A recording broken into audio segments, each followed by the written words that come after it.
हम लोग अपना पावर बीआई का आज का टॉपिक जो शुरू कर रहे हैं वो डैक्स से रिलेटेड है। हम लोगों ने एक बेसिक पढ़ा था कि डैक्स क्या होता है। हमने पढ़ा था ये डेटा एनालिसिस एक्सप्रेशन होते हैं जो पावर बीआई, पावर पिवट और एनालिसिस सर्विसेज में यूज़ किए जाते हैं। कई बार ऐसा होता है कि जब हमें एक डेटा दिया होता है, जैसे जो डेटा आज हम लोग कवर करने वाले हैं वो फाइनेंशियल सैंपल डेटा सेट है। तो इसमें जैसे हम लोग के segment wise, country wise, product wise, discount band wise कितनी यूनिट सोल्ड हुई, मैन्युफैक्चरिंग प्राइस क्या था, सेल प्राइस क्या है, ग्रॉस सेल कितनी हुई, कितना हमने डिस्काउंट ऑफर किया, और इस वजह से जो फाइनल रिवेन्यू हुआ वो कितना हुआ, कॉस्ट ऑफ गुड्स सोल्ड कितना आया, उसके बाद प्रॉफिट कितना हुआ, उसके बाद हमें date, month number, month name, year दिया है। तो कुछ ऐसी चीज़ें जो हमारे एक्सपेंसेस हैं, कुछ ऐसी चीज़ें जो हमारी फाइनल रिवेन्यू है, और उसके बेसिस पे हम लोग जो है इसको कैलकुलेट कर रहे हैं। सो यही हमारा पहला टॉपिक रहेगा। सो फॉर एग्ज़ाम्पल, अगर मान लीजिए मेरी सेल्स है 13,332। मैं एक कैलकुलेटर निकाल लेता हूँ। तो मेरी सेल्स है 13,332 और मेरा जो कॉस्ट ऑफ गुड्स सोल्ड है वो 8880 है। तो मेरा कुछ 4452 ऐसे निकल रहा है। ठीक है। इसी तरह से तो हम लोग को अलग अलग तरीके से कैलकुलेशंस करने पड़ सकते हैं। कि अगर कोई हमसे कहे कि हमारी हमारा डिस्काउंट जो है, मान लीजिए मैंने $18 दिया है, तो अगर मेरी ग्रॉस सेल इतनी है 1841, तो उसमें से मैंने 18.41 हटा दिया, तो जो वो सेल्स अमाउंट आएगा वो निकल आएगा। ये डेटा सेट अच्छा है। यहाँ पे हमें बहुत सारे कॉलम्स, कैलकुलेटेड कॉलम्स ऑलरेडी दिए हुए हैं कि अगर हमारी 1618 यूनिट्स बिकी या 1321 यूनिट बिकी और एक यूनिट का प्राइस जो है वो हमारा $20 है, तो उसको मल्टीप्लाई करके एक सेल्स अमाउंट निकाल लिया गया और वो हमें दे दिया गया है। मगर कई केसेस में ऐसा होएगा कि ये नहीं दिया होगा। तो कैलकुलेटेड कॉलम्स, या कोई हमसे पूछे कि टोटल यूनिट सोल्ड कितना है, या हमसे कोई कुछ एक ऐसा क्वेश्चन पूछ ले जो हम सीधे डायरेक्टली नहीं आंसर कर पाए, तो उसके लिए हम लोग डैक्स का इस्तेमाल करते हैं। ये जो डेटा सेट हम यूज़ कर रहे हैं, इस डेटा सेट का नाम आप जो है अगर सर्च करोगे, power BI financial sample data set,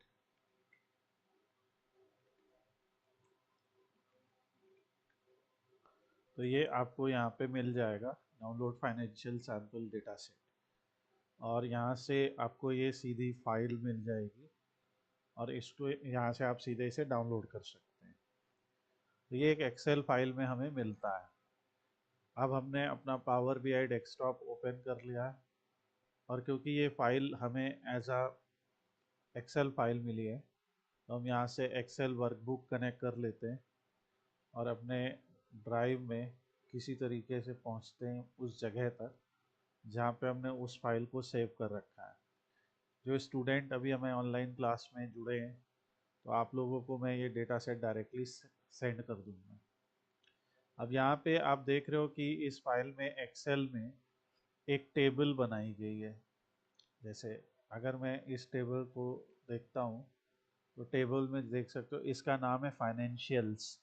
ये टेबल बनाई गई है। तो एक्सेल में आप किसी भी सेल के कॉम्बिनेशन को सेलेक्ट करके एक टेबल बना सकते हो, तो वो यहाँ पे किया गया है। जहाँ ये टेबल बनाई है तो इस वजह से एक तो उस टेबल का नाम आ रहा है फाइनेंशियल्स, और एक हमारी शीट का नाम आ रहा है। दोनों में किसी को भी सेलेक्ट कर लो। तो हमने इसको फाइनेंशियल्स को सेलेक्ट कर लिया और देखा, तो हमने पाया कि सारे कॉलम्स और हेडर सही से मैप्ड है, और अब ये फाइनेंशियल्स नाम से आ जाएगी। हम इसको सेव कर लेते हैं। आज हमारी 30 मई की क्लास है। सो हम इस प्रोजेक्ट को file, save as, browse this device, और हम इसे 30 में क्लास नाम से सेव कर ले, जिससे हमें याद रहे और मैं आपको ये भेज सकूं। नाउ अब हमारे पास डेटा आ गया।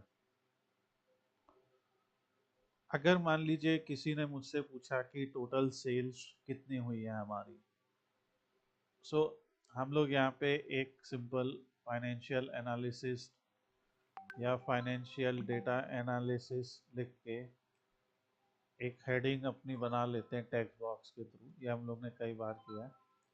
सो और इसको हम सेंटर में अलाइन करके, आज हम लोग बहुत ज़्यादा डिज़ाइन पे फोकस नहीं करने वाले। हम लोग यहाँ से इसे 36 और ऐसा एक इसको साइज देके और यहाँ से इसको ऐसा एक बना लेंगे। अपनी हेडिंग को एफेक्ट्स में जाके शेडो ऑन कर देंगे, तो थोड़ा सा ये एक 3D इफेक्ट टाइप का आएगा।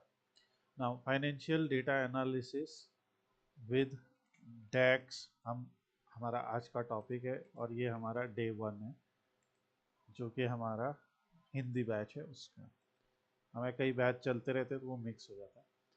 अब इसको हम रीनेम कर लेते हैं, डैशबोर्ड या कुछ नाम दे देते हैं। अगर किसी ने आपसे पूछा टोटल रिवेन्यू क्या हुआ, तो आप टोटल रिवेन्यू आपसे पूछा जा रहा है, तो आप जाएंगे और देखेंगे कि रिवेन्यू जो है वो सेल्स वाले कॉलम में होता है। तो जो हमारी टोटल सेल्स हुई है फाइनल, मतलब ग्रॉस सेल में से डिस्काउंट हटा के जो मेरी सेल हुई है, तो मेरा क्वेश्चन आप दोनों लोग से ये है कि ये जो मैं क्वेश्चन पूछ रहा हूँ, इसका आंसर एक सिंगल वैल्यू आएगा या इसका आंसर एक मल्टीपल वैल्यू आएगा। अगर मैंने आपसे पूछा कि टोटल सेल्स कितनी हुई है, it will be a single value और मल्टीपल वैल्यू। तो सिंगल वैल्यू आपने आंसर दिया, राइट।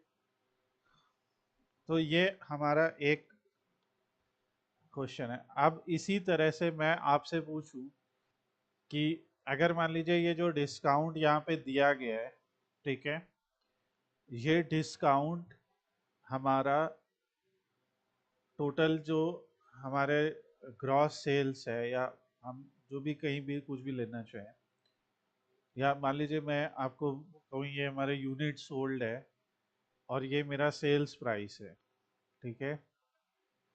तो यानी कि हमारे 1500 यूनिट बिके और सेल प्राइस 350 आया। यहाँ पे 1006 यूनिट बिके, 350 सेल आया, ठीक है। 350 सेल प्राइस था। तो आप देख रहे हैं कि सेल्स प्राइस तो वही रह रहा है कई केसेस में, लेकिन कई केस में बदल भी रहा है। तो मैं आपसे पूछूं कि हर एक सेल्स में unit sold into sales price, वो हमारा एक्चुअल प्राइस आएगा ना, तो वो कैसे निकालोगे आप? तो उसके लिए आप हर रो के लिए कैलकुलेशन करोगे, या उसका भी आंसर एक सिंगल वैल्यू होगा? अगर मैं आपसे पूछता हूँ कि sales price for every row, अगर मैं आपसे पूछता हूँ, तो ये सिंगल वैल्यू होगा या one value for each row होगा?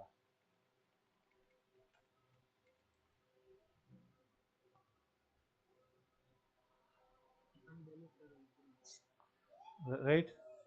सो अगर कोई चीज सिंगल वैल्यू है, तो उसको हम लोग डैक्स में मेजर के थ्रू कैलकुलेट करेंगे, ठीक है। अगर किसी चीज को one value for each row हमें आंसर देना है, तो उसे डैक्स में हम लोग कैलकुलेटेड कॉलम्स के थ्रू करेंगे, ठीक है। तीसरा क्वेश्चन, अगर अब जैसे हम लोग के पास यहाँ पे, ये हमने कल की क्लास में भी डिस्कस किया था, यहाँ पे हमारे पास प्रोडक्ट है और प्रोडक्ट हर अब प्रोडक्ट हमारे पास कितने हैं? 1 2 3 4 5 6 प्रोडक्ट्स हैं, और हर प्रोडक्ट की कुछ ना कुछ सेल्स हुई है। ठीक है, जो ग्रॉस सेल में डिस्काउंट हटा के, या रिवेन्यू बोल लो उसको, तो हर प्रोडक्ट की कुछ ना कुछ रिवेन्यू है। तो अगर मैं आपसे एक क्वेश्चन पूछूं कि मुझे एक ऐसा डेटा दो जहाँ पे यहाँ पे प्रोडक्ट का नाम दो, और यहाँ पे टोटल रिवेन्यू बताओ। यानी अगर मान लीजिए मेरा कोई प्रोडक्ट यहाँ पे दिया हुआ है, मान लीजिए यही है कैरेटेरा या जो भी इसका नाम है, अगर ये प्रोडक्ट दिया है तो इस प्रोडक्ट की टोटल कितनी रिवेन्यू हुई है। दूसरा, जो भी दूसरा प्रोडक्ट दिया है, मान लीजिए मॉन्टाना नाम का कोई प्रोडक्ट है, तो इसकी टोटल कितनी रिवेन्यू है। So do you get this point?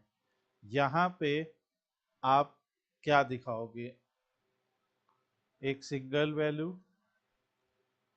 One value for each row, या फिर वन टेबल?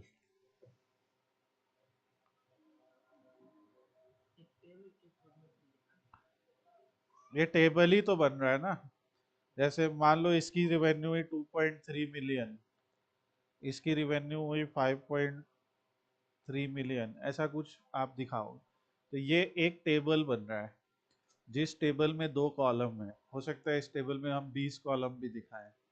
जैसे मैं आपको एक और पूछ लूं कि इसकी एवरेज रिवेन्यू भी दिखाओ यहाँ पे, कि on an average her order में कितना इसका रिवेन्यू हुआ है।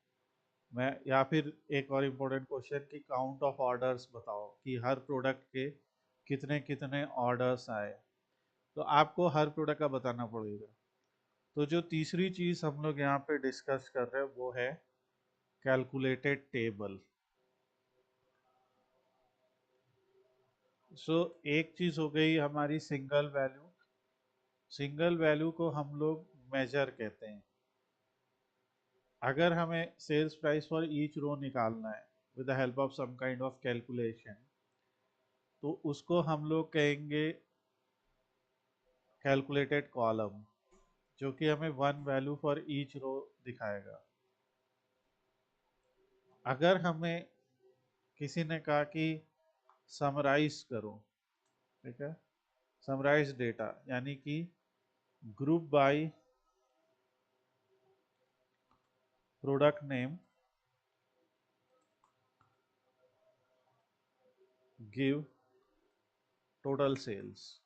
ग्रुप बाय का मतलब क्या हुआ कि हमारे पास डेटा में एक प्रोडक्ट का नाम कई बार आ रहा था, पर हमने उसको ग्रुप करके एक प्रोडक्ट बना दिया। तो जब हमने एक बना दिया तो हमने क्या किया कि उनकी टोटल सेल्स को सम कर दिया या मैक्सिमम कर दिया, या उसमें कोई एग्रीगेट फंक्शन लगा दिया।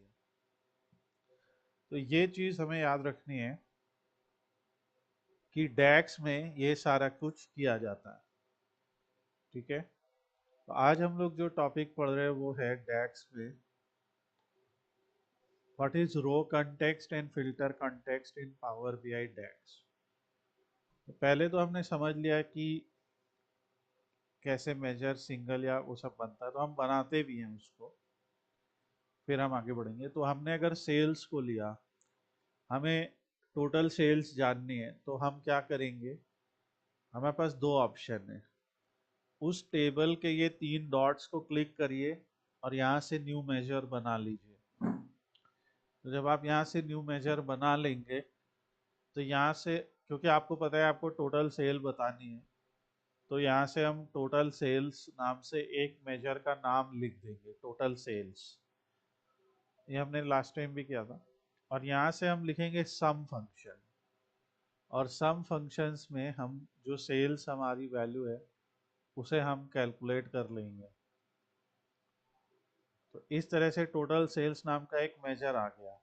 इस मेजर का आप आइकन देख रहे हैं, तो आइकन में आपको दिख रहा है कि एक कैलकुलेटर बना हुआ है। तो ये कैलकुलेटर हमें हेल्प कर रहा है समझने में कि ये पर्टिकुलर कॉलम पहले से नहीं था, या ये कॉलम है भी नहीं। अगर आप यहाँ जाएंगे, इस पे क्लिक करेंगे टेबल व्यू में, तो इसके लिए आपको मेजर टूल दिखाई देगा। अगर आप टेबल पे क्लिक करेंगे तो टेबल टूल दिखाई देगा, किसी कॉलम पे क्लिक करेंगे तो कॉलम टूल दिखाई देगा। तो ये हमें याद रखना है। अब ये हमारी टोटल सेल है। टोटल सेल को हम एक कार्ड में दिखा सकते हैं ऐसा। तो टोटल सेल हमने दिखाई, यहाँ से दिख गई 118.73 मिलियन हमारी टोटल सेल है, एक कार्ड विजुअल में हमें दिख गई। So obviously call out value में तो मैंने आपको सिखाया ही है, इसका कलर बदलना, इसका साइज बदलना, जो हमारी कैटेगरी लेबल है उसका कलर बदलना। These are all basic things that we have discussed in many tutorials. और मैंने ये भी सिखाया इसकी स्टाइल कॉपी करके यहाँ पे अप्लाई कर दो। ये थोड़ा सा प्रॉब्लम देता है क्योंकि ये फॉन्ट की सेटिंग आने लगती है, तो हम इसको यहाँ ले आते हैं। अब कॉपी कर लेंगे और इधर ले लेंगे, ये आप करते रहना। तो ये हमने टोटल सेल निकाली, एक सिंगल मेजर है। अगर मैं आपसे पूछूं कि जो है हमारा एवरेज प्रॉफिट कितना हुआ है पर रो या समथिंग, या टोटल प्रॉफिट कितना हुआ है, तो आप उसे भी यही करोगे, यहाँ से न्यू मेजर बनाओगे और टोटल सेल्स के बाद आप टोटल प्रॉफिट लोगे और यहाँ से प्रॉफिट के बाद यहाँ पे क्या लिखोगे, सम ऑफ। अगर मान लो मुझे एवरेज प्रॉफिट निकालना होता है तो मैं एवरेज लिख देता, अगर मुझे प्रॉफिट निकालना है तो मैं सम लिखूंगा और सम में मैं यहाँ पे लिख दूंगा सम ऑफ प्रॉफिट। सिंपल सा चीज है, वही बात हम रिपीट कर रहे हैं। और इस तरीके से एक और मेजर बन जाता टोटल प्रॉफिट, और ये हम लोग यहाँ पे बना देते। तो टोटल प्रॉफिट यहाँ पे आया और ये दिखाने लगा। जैसे एक क्वेश्चन हो सकता है कि यहाँ पे which country has highest sales,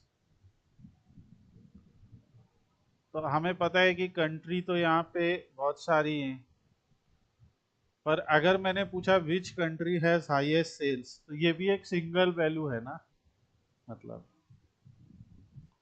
कि किस कंट्री की हाईएस्ट सेल है, तो वो तो एक सिंगल आंसर है ना।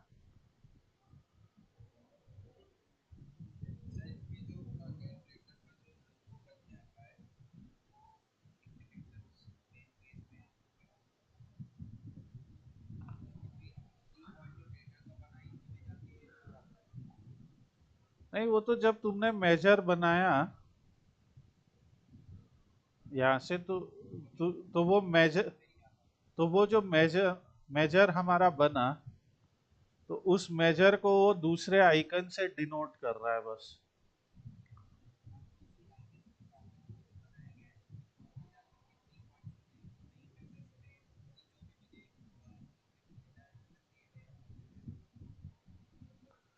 हाँ, यहाँ से 3 डॉट पे गए। अगर मान लीजिए जैसे किसी ने कहा कि हर प्रोडक्ट का एवरेज प्राइस क्या है, तो हमें हर प्रोडक्ट का यूनिट प्राइस यहाँ पे दिया हुआ है। जैसे यहाँ पे आपको प्रोडक्ट का यूनिट प्राइस दिया है या यूनिट सोल्ड दिया है, बेसिकली मैन्युफैक्चरिंग प्राइस दिया है हमें हर प्रोडक्ट का। तो किसी ने पूछा एवरेज मैन्युफैक्चरिंग प्राइस क्या है, तो हम यहाँ से गए 3 डॉट पे। या तो यहाँ से जा सकते हैं या हम मॉडलिंग टैब पे जाके यहाँ से भी बना सकते हैं न्यू मेजर। दोनों में कोई भी ऑप्शन चूज कर सकते हैं। तो जैसे अपने मॉडलिंग टैब में न्यू मेजर चूज किया, और मॉडलिंग टैब में न्यू मेजर में मैंने लिख दिया एवीजी एमएफजी प्राइस, मतलब एवरेज मैन्युफैक्चरिंग प्राइस। तो यहाँ से जो फंक्शन हम यूज करने वाले वो एवरेज है, और जो कॉलम सेलेक्ट करने वाले वो मैन्युफैक्चरिंग प्राइस है। और ऐसे सेलेक्ट करके बना लिया तो अपने आप ही ये मेजर बन गया। ये कोई आइकन हमने खुद नहीं चुना क्योंकि वो मेजर था, इसलिए वो बना। अभी हम और भी देखेंगे। सो अब यहाँ से अगर मैंने इसकी कॉपी बनाई, मतलब, और यहाँ से अब मैं एवरेज मैन्युफैक्चरिंग प्राइस बना दूंगा, तो ये हमें सब जगह मतलब दिखेगा कि ऑन एन एवरेज एक प्रोडक्ट का जो मैन्युफैक्चरिंग प्राइस है वो 96.48 है, ऑन द बेसिस ऑफ जो डेटा हमारे पास है। अब अगर जैसे मैंने अभी आप लोग से एक और क्वेश्चन पूछा था कि यूनिट सोल्ड ये है, मतलब इतनी यूनिट सेल हुई है और ये उसका सेल प्राइस है, ठीक है। तो अगर मैं जैसे 1513 इंटू 350 करता हूँ यहाँ पे, ठीक है, तो मान लीजिए हम सीधे कैलकुलेटर लेते हैं और 1513 इंटू 350 करते हैं तो आता है 5,29,550, जो आप यहाँ देख सकते हैं, ठीक है, जो एक्चुअली में ग्रॉस सेल है। तो बेसिकली ये कॉलम जो हमें बन के दिख रहा है, मान लो कोई और रो लेते हैं 943.5 इंटू 250, तो हम इसको क्लियर कर देते हैं। 943.5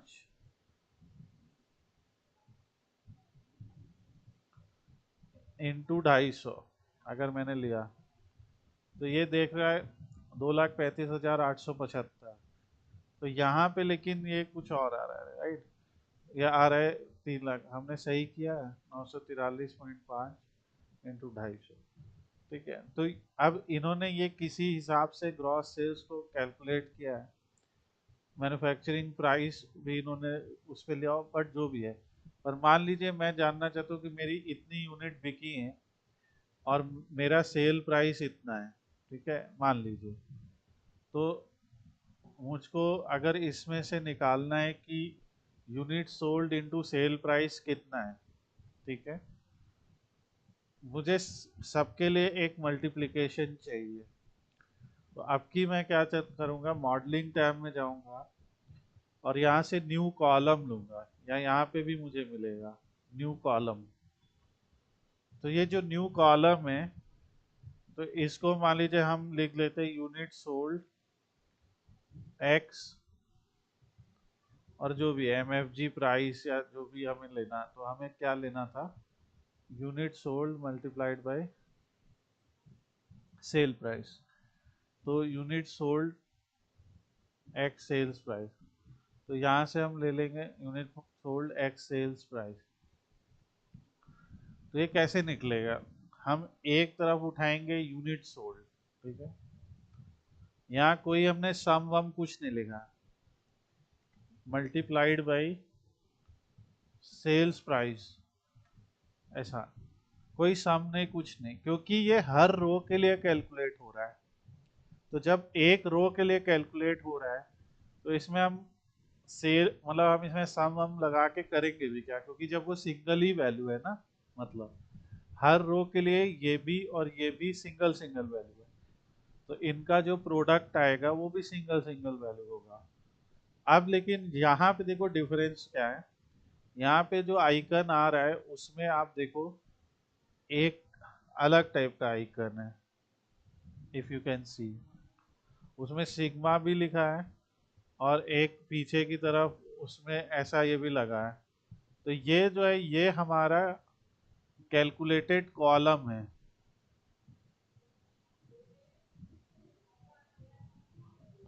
ये हमारा कैलकुलेटेड कॉलम है और ये हमारा मेजर है।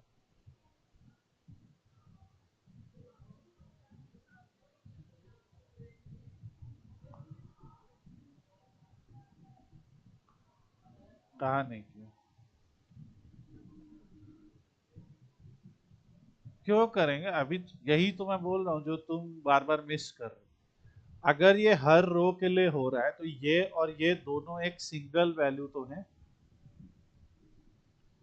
तो जब वो खुद ही सिंगल वैल्यू, तो किसी सिंगल वैल्यू का सम एवरेज मिनिमम मैक्सिमम सब तो वही सिंगल वैल्यू ही होगी, सोचो। तो वहां क्यों हम लिखेंगे कुछ भी।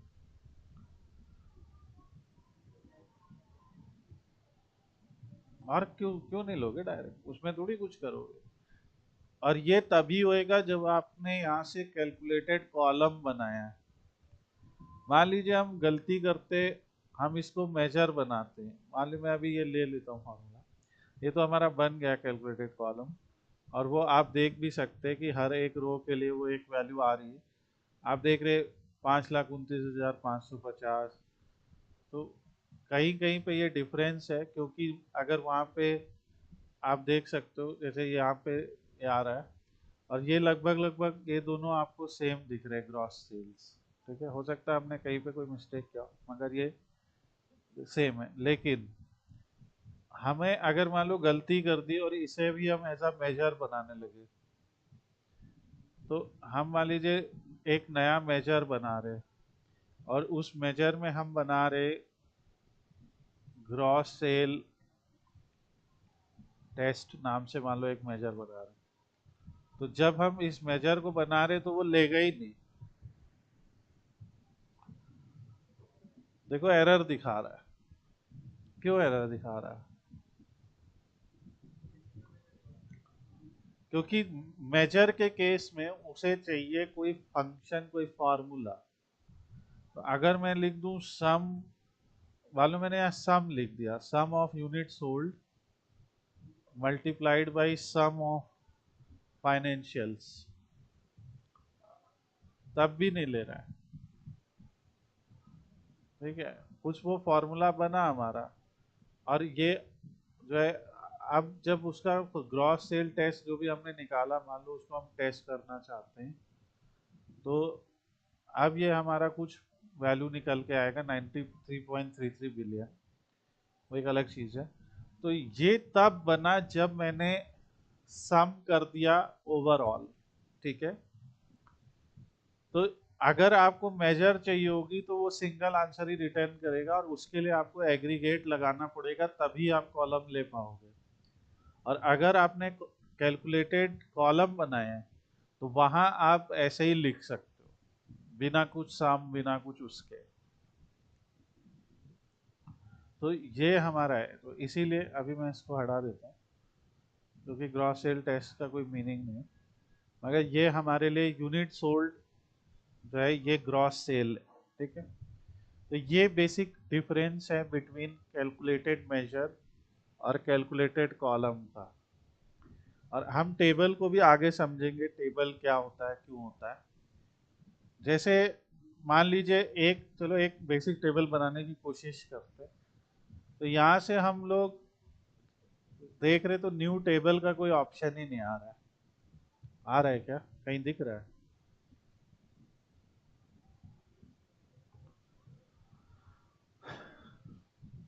अब मॉडलिंग में जाएं और तब आएगा, तो न्यू टेबल बना रहे हो। इस टेबल का नाम मान लीजिए मैं लिख देता हूँ डेट टेबल। ठीक है, और मैं यहाँ पे एक फंक्शन लेता हूँ कैलेंडर फंक्शन। तो कैलेंडर फंक्शन क्या कर रहा है, पढ़िए यहाँ आप, मैं चाहता हूँ आप सब लोग पढ़ो इसको, क्या क्या लिखा है यहाँ। जब मैंने कैलेंडर फंक्शन के लिए पेरेंथेसिस ओपन किया, तो यहाँ पे क्या लिख के आ रहा है? Start date end date. यहाँ पे देखो लिख के आ रहा है कि अगर ये फंक्शन बनाना है तो हमें कितने पैरामीटर्स यहाँ पे लिखने पड़ेंगे? तो एक, दो। किसी के ऊपर भी ब्रैकेट लगा है? नहीं लगा है। एग्जाम्पल के लिए अगर मैं यहाँ पे डिवाइड फंक्शन लगाता हूँ, ठीक है, ऑल्दो शायद वो डिवाइड फंक्शन एक्सेप्ट ही ना करे, मगर यहाँ पे कितने ये एक्सेप्ट कर रहा है? ये सर दो को कर रहा है और उसका टेबल तीन इसका कर रहा है। जी इसका अल्टरनेट रिजल्ट। तो तीसरे में लेकिन स्क्वायर ब्रैकेट लगा है। Yes sir. तो अगर दो में स्क्वायर ब्रैकेट नहीं लगा है और तीसरे में लगा है, तो इसका मतलब है कि दो मैंडेटरी हैं और तीसरा जो है वो ऑप्शनल है।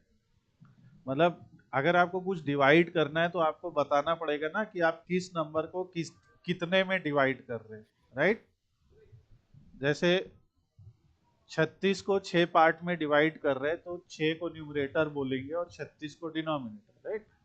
तो आपका आएगा, या जो भी आपको करना है, तो 1/6 करना है, वॉट एवर, लेकिन आपको वो दोनों तो नंबर बताने ही पड़ेंगे कि न्यूमरेटर क्या है और डिनोमिनेटर क्या है, अल्टरनेटिव। तो बहुत सारे ऐसे फंक्शन होंगे। तो अगर हम कैलेंडर फंक्शन पढ़ रहे हैं आज, तो ये कह रहा है स्टार्ट डेट। स्टार्ट डेट के लिए मैंने लिख दिया मिनिमम ऑफ, ठीक है, फाइनेंशियल्स डेट डॉट। अब जैसे यहाँ पे ये हमसे पूछ रहा है कि क्या लिखें, क्या, तो हम एक ये लिख देते हैं। हम इसको बनाने से पहले एक सिंपल सी चीज देख लेते हैं अपने से खुद ही। हम देख लेते हैं कि फाइनेंशियल टेबल में, जो फाइनेंशियल टेबल है उसमें डेट में, ठीक है, जैसे यहाँ डेट दिख रहा है, तो ये डेट में सबसे कम डेट क्या है? 1 सितंबर 2013, या हम शॉर्ट असेंडिंग कर देते हैं तो हमें दिख रहा है 1 सितंबर 2013 क्या है सबसे कम, और 1 दिसंबर 2014 हाईएस्ट डेट है। तो जो हम डेट टेबल बना रहे उसमें स्टार्ट डेट के तौर पे हम क्या लिख रहे हैं, हम एक डेट बना रहे। तो ये पूछ रहा है डेट, स्टार्ट डेट क्या है, तो मैंने कहा 2013 का मंथ पूछ रहा है, 9 मंथ, और डे पूछ रहा है 1। तो ये हो गया मेरा स्टार्ट डेट। अब एंड डेट बनाते हैं, फिर लिखा डेट। तो मुझे दिखा था 1 दिसंबर 2014 लास्ट डेट थी, तो मैंने लिखा 2014,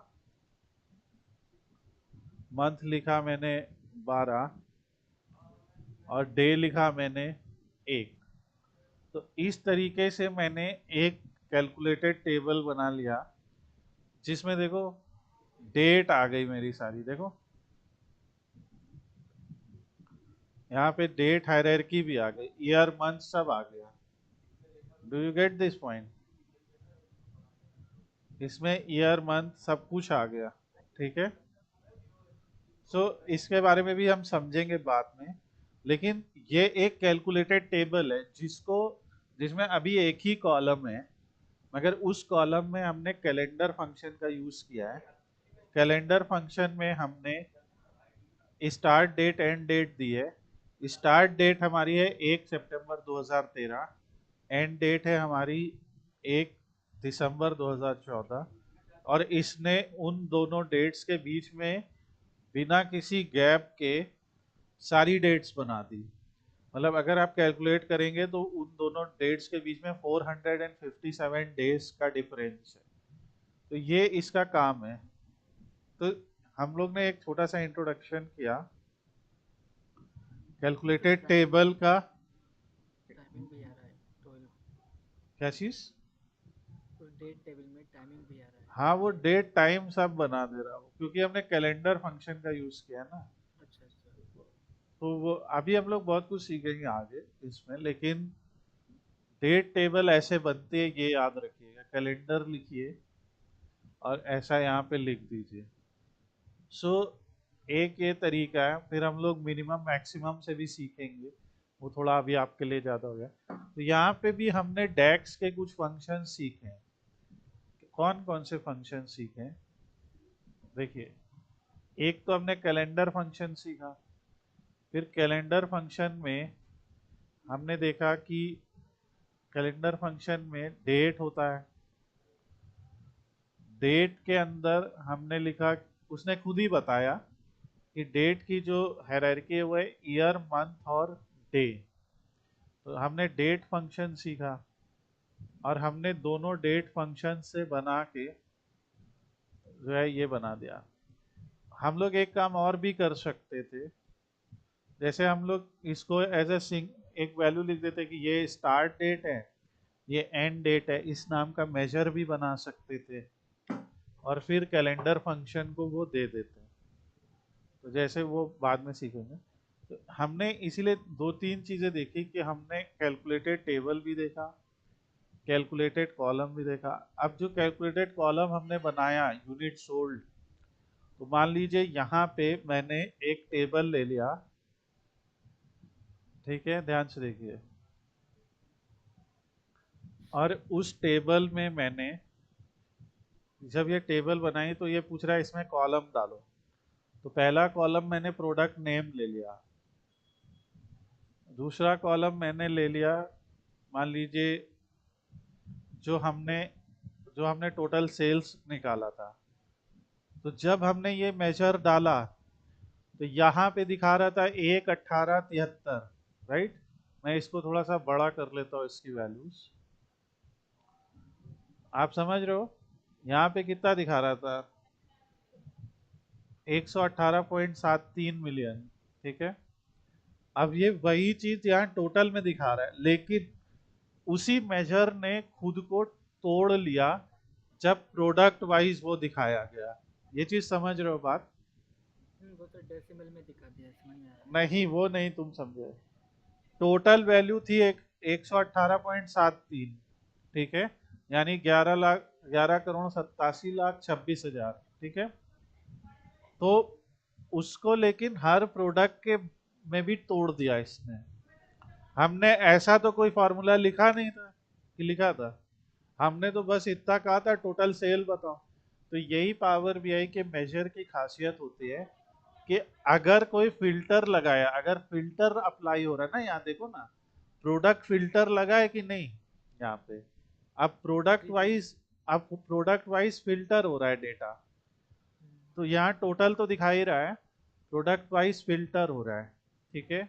इसी तरह से अगर मैं टोटल प्रॉफिट भी दिखा दूं यहाँ पे, मैंने वो दिखा तो दिया वेरिएशन टोटल, वेरिएशन आ रहा है फिर तो में। तो उसको भी उसने एज अ फिल्टर ले लिया। और जो हमने यूनिट सोल्ड का कैलकुलेटेड कॉलम बनाया था, वो भी उस फिल्टर में जा रहा है। समझ रहे हो बात, दोनों जा रहे कि sum of unit sold into sale price. तो चाहे आपका मेजर हो, चाहे आपका कैलकुलेटेड कॉलम हो, वो आपको, और यहाँ पे सम दिख रहा है, देख रहे हो। आप चाहो तो एवरेज निकाल लो कि average of unit sold into sales price हर प्रोडक्ट का कितना है। बेसिकली हम यहाँ पे दिखा रहे हैं एवरेज ग्रॉस सेल्स कितनी है इसकी।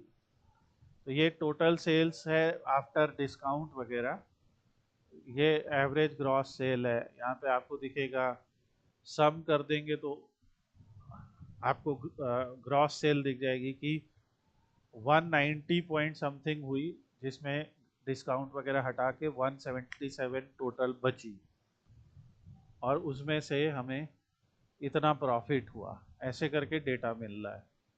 तो ये जो हमारा कैलकुलेशन है, ये तीन चीज दिख रही हैं, मगर ये जो आप देख रहे हो, ये एक तरीके का कैलकुलेटेड टेबल है। समझ रहे हो बात। इस कैलकुलेटेड टेबल को पर हमने डैक्स लिख के नहीं बनाया है। Are you getting this. इसको हमने डैक्स लिख के नहीं बनाया, इसको हमने कैसे बनाया है, इसको हमने बनाया है नॉर्मल। पर अगर हम यहाँ से जाएं मॉडलिंग टर्म में और कहें एक नया टेबल बनाना है, और इस टेबल का नाम रखें प्रोडक्ट सेल्स, तो यहाँ पे एक फंक्शन यूज करें, मान लो समराइज। तो समराइज फंक्शन कह रहा है कि, पढ़ो क्या कह रहा है, create a summary the input table grouped by specific column, right. तो हमने कहा कि फाइनेंशियल्स वो टेबल है, फिर कह रहा है ग्रुप बाय कॉलम किसको तू ग्रुप करोगे, मैंने कहा ग्रुप बाय करूंगा प्रोडक्ट्स। फिर कह रहा है कि उसका नाम क्या रखोगे और एक्सप्रेशन क्या रखोगे। तो मैंने मान लो कहा नाम में रखूंगा प्रोडक्ट नेम,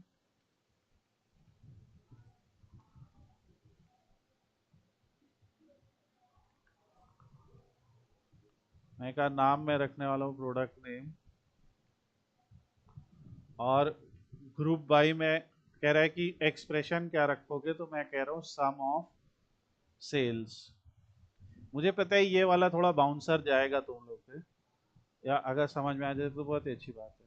तो इस तरह से मैंने एक कैलकुलेटेड टेबल बनाया, बाद में समझाऊंगा मैं। ये कैलकुलेटेड टेबल आ गया, देखो यहाँ प्रोडक्ट वाइज टोटल सेल दिखाने लगा। ये कैसे बना देखो, सिर्फ इतनी सी क्वेरी लिख के। तो मैंने क्या फंक्शन यूज किया, समराइज। समराइज फंक्शन क्या कर रहा है, यहाँ पढ़ो।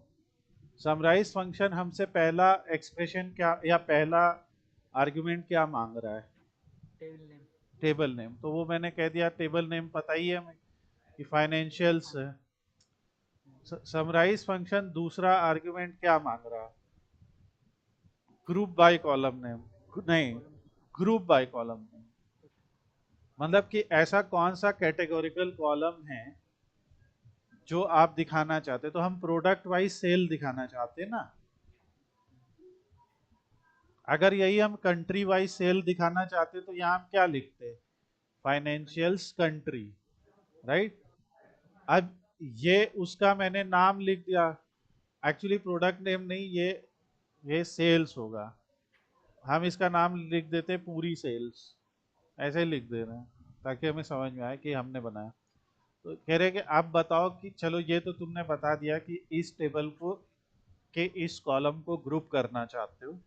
अब बताओ जो नया कॉलम बनेगा उसका नाम क्या रखोगे, मैंने कहा पूरी सेल। और फिर कह रहे हैं कि ओके तुम्हारी बात समझ गए, लेकिन उस पूरी सेल में दिखाओगे क्या, तो मैंने कहा सम ऑफ सेल, उसने दिखा दिया। तो ये हुआ समराइज टेबल का यूज। तो हमने तीन चीजें सीखी यहाँ पे। हमने सीखा कि एक कैलकुलेटेड मेजर सिंगल वैल्यू कैसे बनानी है, उसमें सिर्फ सम कर दिया, एवरेज कर दिया, मिनिमम कर दिया, अभी इतना सीखो। फिर हमने एक कैलकुलेटेड कॉलम बनाया। कैलकुलेटेड कॉलम में हमने क्या किया कि जो हमारा यूनिट सोल्ड हुआ था, भाई मान लो तुम्हारे पास 10 आम है, ठीक है, एक आम की कीमत 5 रुपए है, और तुम्हारे 5 आम बिके, तो टोटल कितने रुपए के बिके, 5 5 आम है, प्राइस कितना है सर? 5 रुपए, तो 25 रुपए के 25। बिके। कैसे निकाला कि ये अब एवरेज किया। अब मैं तुम्हें दे दूं कि तुम्हारे पास आम है, सेब है, अंगूर है, ऐसे, तो फिर तुम्हें हर रो के लिए निकालना पड़ेगा ना कि आम का प्राइस और आम कितने बिके। फिर आप निकालोगे सेब का प्राइस और सेब कितने बिके। हम मान रहे हैं यहाँ पे कि हम एक आम एक सेब की कीमत ले रहे हैं, तो ऐसे ही आपने यहाँ पे निकाला है कि कितनी यूनिट बिकी और कितने पैसे में बिकी, तो उससे ही तो आपकी ग्रॉस सेल निकलेगी। अंडरस्टूड हो गया सर, ये दोनों चीज़ें कॉलम और रो। फिर फिर अगर मान लो उसने कहा अरे भैया देने वाला लगाओ ना, तो आपने कहा अच्छा लो 2 रुपए ऑफ कर दिए, डिस्काउंट। तो कहीं कहीं आपने कहा दूसरा नहीं भैया सेब में नहीं बनेगा, सेब में नहीं किए, तो ऐसे करके जो फाइनल डिस्काउंट हुआ वो आपका एक्चुअल सेल प्राइस आया, राइट।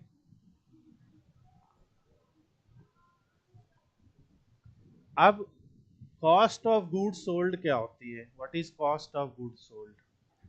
बेसिकली सीओजीएस को कॉस्ट ऑफ गुड्स सोल्ड कहते हैं। आपने डेफिनेशन देखी, मतलब जैसे मैन्युफैक्चरिंग लेबर एटसेट्रा एटसेट्रा मिला के आपकी कॉस्ट ऑफ गुड्स सोल्ड कितनी आई फाइनल, है ना। और आपके जितने में फाइनल बिका, मतलब आपको जो पैसा मिला, रिवेन्यू हुई, और आपकी जो एक्चुअल कॉस्ट लगी उस प्रोडक्ट को बनाने में, उन दोनों का ही डिफरेंस तो प्रॉफिट होगा, राइट। सो ये आपका प्रॉफिट है। सो वही यहाँ पे चीजें सब हम लोग ने निकाली हैं। और टेबल क्या है, आप लोग का एक होमवर्क भी है। आप लोग इसी तरीके से जैसे मैंने प्रोडक्ट सेल निकाला है, आप लोग कंट्री सेल का एक टेबल बनाओगे। ठीक है, क्रिएट अ कैलकुलेटेड टेबल और कंट्री सेल, कहाँ इशू बन रहा है? तो create a table of country sales, ठीक है, just like we have done. और मैं ये अभी सारे फार्मूला भी आपको भेज दूंगा जो जो हम लोगों ने आज बनाए, कोई बहुत खास फार्मूले नहीं है, तो ये मैंने बनाया। तो अब आप लोग को ये समझ में आया, role of calculated table, role of measure और रोल ऑफ,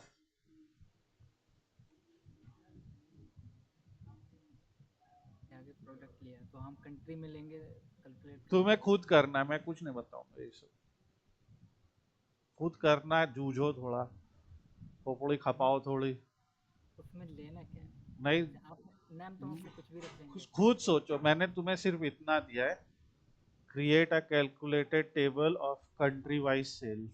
सपोर्टेड हम यही उठा के रख कुछ देंगे। नहीं, फिर क्यों डिस्कस कर रहे हो? खुद से जूझो, सोचो यहाँ मैंने क्या पूछा है, और फिर कल बात करें। ये मैं तुम्हें कोई डिस्करेज करने के लिए नहीं कह रहा हूँ, तुम सोचो, मैंने बहुत सीधी सरल बात कही, बस तुम्हें सोचना है तुम्हें किसकी जगह क्या रिप्लेस करना है। आप विकास और सचिन, तुम्हें ये चीजें समझ में आ रही है तुम लोग को? हाँ, जी सर। हमें हमें जैसे टोटल सेल निकालनी है तो क्या लिखेंगे?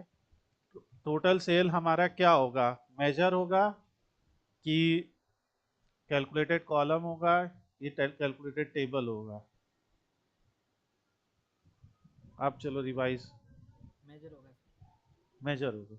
तो ये कैसे निकलेगा, सम ऑफ, और जो भी हमारे टेबल का नाम है फाइनेंशियल्स, और उसमें जो भी हमारे कॉलम का नाम है, जैसे फॉर एग्जांपल सेल्स, ठीक है, हमारे कॉलम के नाम में स्पेस दिया है इसलिए ऐसा हमें लिखना पड़ रहा है।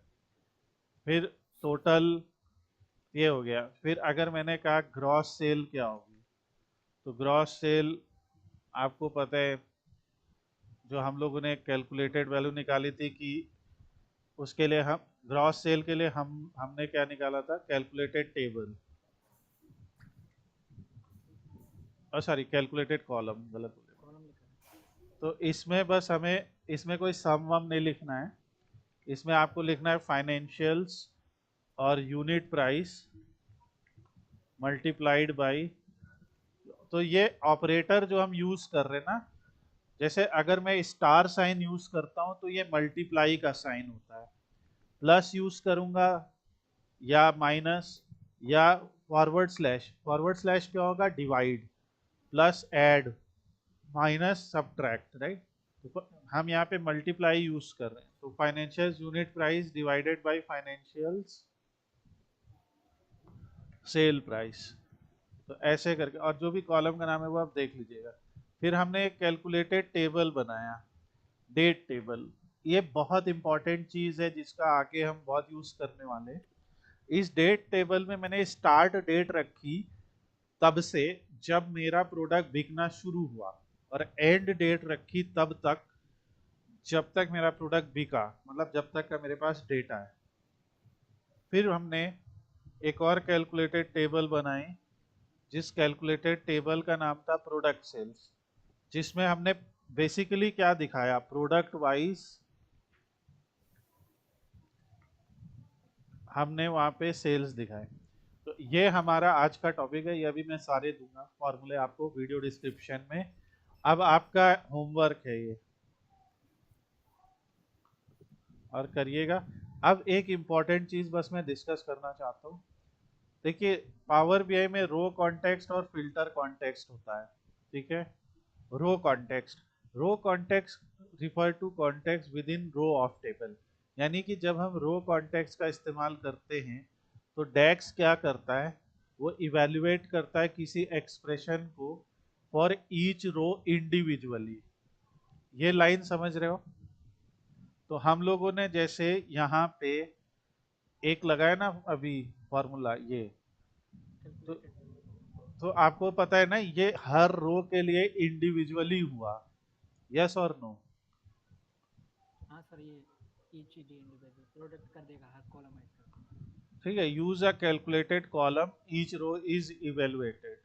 Use iterating function. अब हम लोग आगे सीखेंगे sum X, filter, average X. तो जब हम सम एक्स का इस्तेमाल करेंगे, अभी तो हमने सम का इस्तेमाल किया है, राइट, हमने सम का इस्तेमाल किया है। आगे हम सम एक्स भी सीखेंगे, एवरेज एक्स भी सीखेंगे, हमने एवरेज का इस्तेमाल किया है। तो अगर हमें ईच रो के लिए चाहिए होगा तो हम इनका इस्तेमाल करेंगे और वो देखेंगे क्या है। जैसे हमें मान लीजिए अभी हमने यही किया, क्वांटिटी इनटू यूनिट प्राइस, ठीक है। तो हमने कुछ ऐसा ही निकाला अभी, और हमने दूसरे एग्जांपल पे निकाला, यहाँ हमने unit price into sale price कर दिया। सर ग्रॉस फिल्टर को अभी तो हम सम निकाल सकते हैं ना, वो ये तो सिंगल वैल्यू बन गई लास्ट वाला कॉलम। वो बाद में निकाल लो। फिल्टर कॉन्टेक्स्ट एक ज्यादा कॉम्प्लेक्स कंसेप्ट है, and refer to set of filter applied to data जब डेक्स इवेलुएटेड होता है।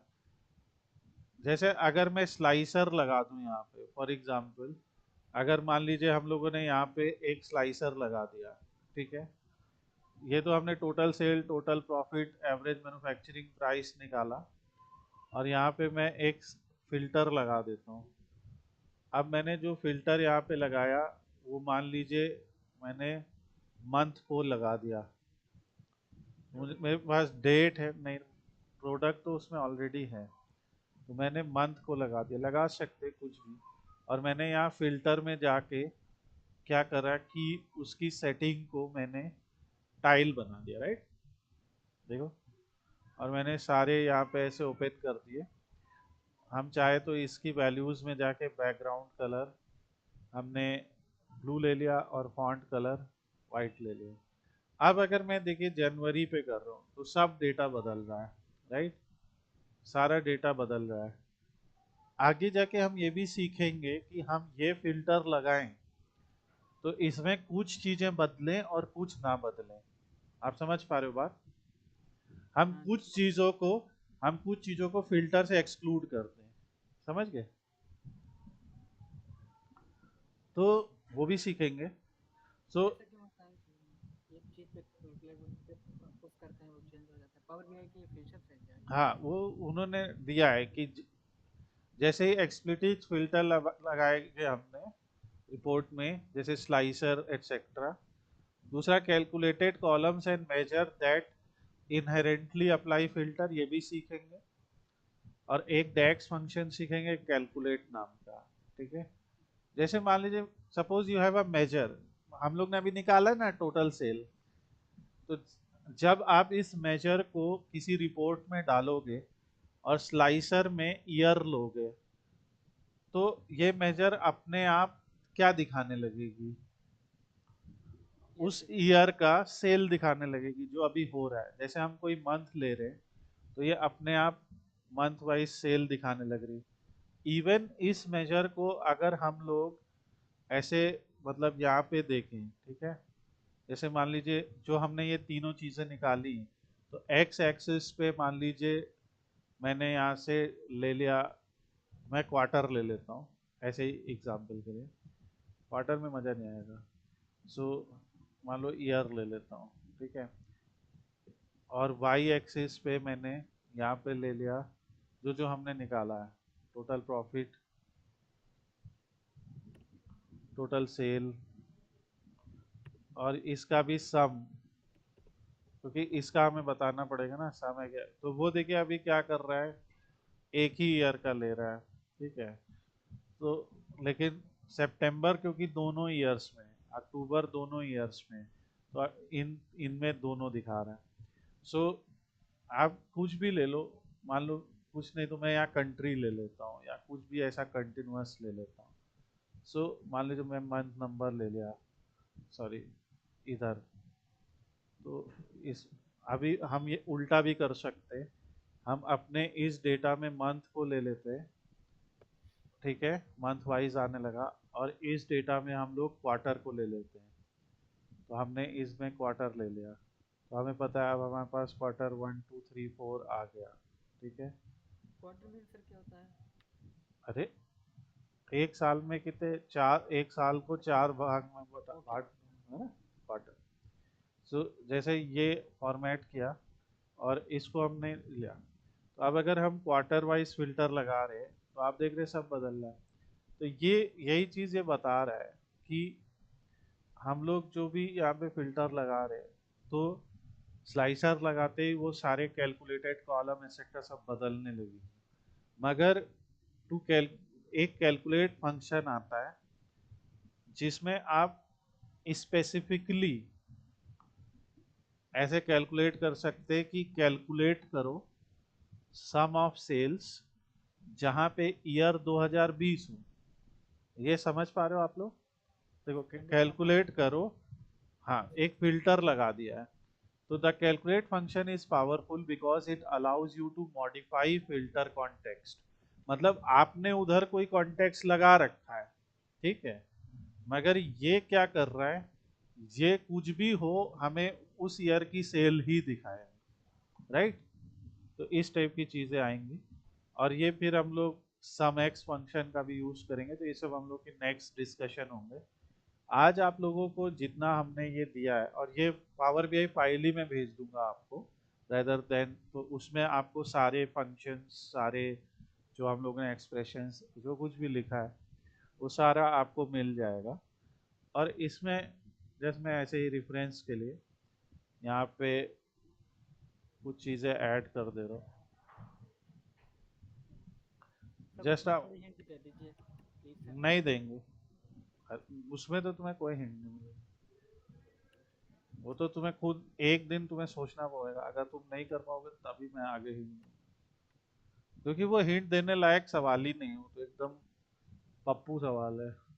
यहाँ पे जैसे हमने लेजेंड लिया, अब इसमें मालूम मैं कंट्री लिख देता हूँ।